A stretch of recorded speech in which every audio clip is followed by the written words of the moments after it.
Hey, everybody. It's your resident truck driver with too much time on his hands.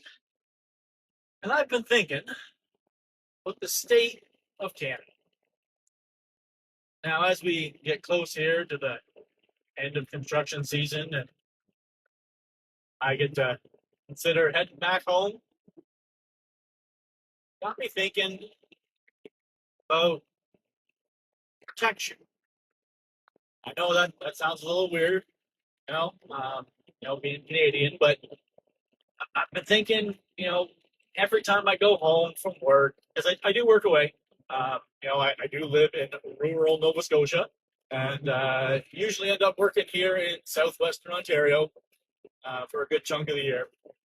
And when I do go home, every time I go home, my place has been broken into. And I've stopped reporting it, and I don't know if it's the same across Canada. Uh, I really hope it's not, but I suspect it might be similar.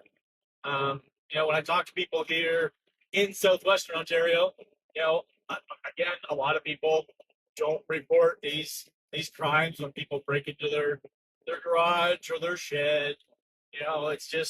It's just a fact of life. You're gonna lose stuff. People are gonna break in and take it. So again, as I'm getting ready to head back and bracing myself for going home to my front door being kicked in or wide open, and wondering what they took this time. Even though I do have security cameras and have offered officers when you call in because they don't even come out, they don't even show up at your place anymore. They just, oh, okay, thanks for letting us know, here's your police report number in case you want to call your insurance company. They're not interested in video footage. Just they're not going to investigate it. They're not going to look for your stuff. So, like I said, the last couple times, I haven't even bothered reporting it because it's not enough to call the insurance company by the time you pay your deductible, and you might as well just go buy your stuff.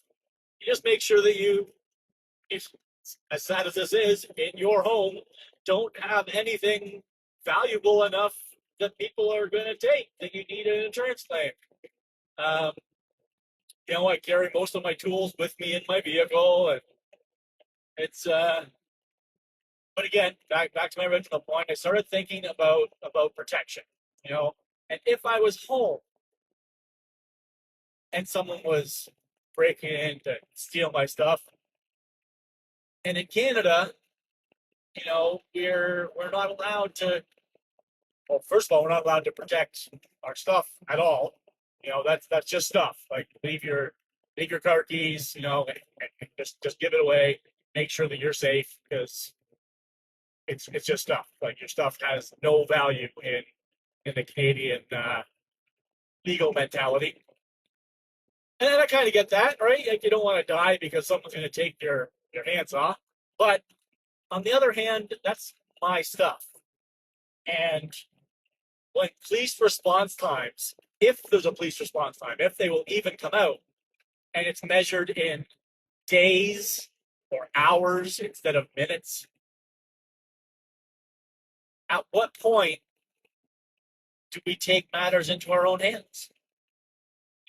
It's and I'm not advocating violence. I'm not a violent guy by nature, but at some point, at some point, you hit that tipping point where you know I'm tired of rebuying the same things year after year after year because someone else thinks they are more entitled to my property than I am.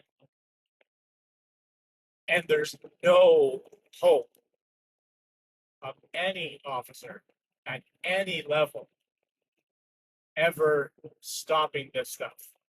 I'm a firm believer that I think my father said it.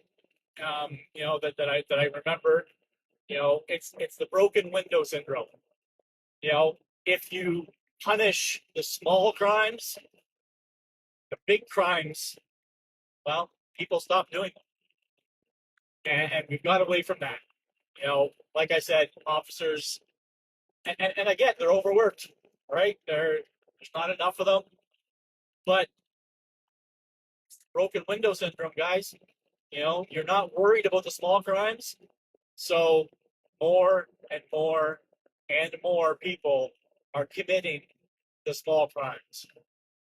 And then when they get away with that, they move on to something a little bigger, and then something a little bigger. And then they get caught and they get released within hours. So, hey, there's no real problem here. Let's just move a little bigger. And it moves on and it moves on until we have, crime syndicates who are extorting hundreds of thousands of dollars from businesses. You know, we have the FBI letting us know that a Canadian is running the biggest criminal drug organization in North America, potentially the world. You know, at what point? At what point is enough? And when do we let citizens protect their own?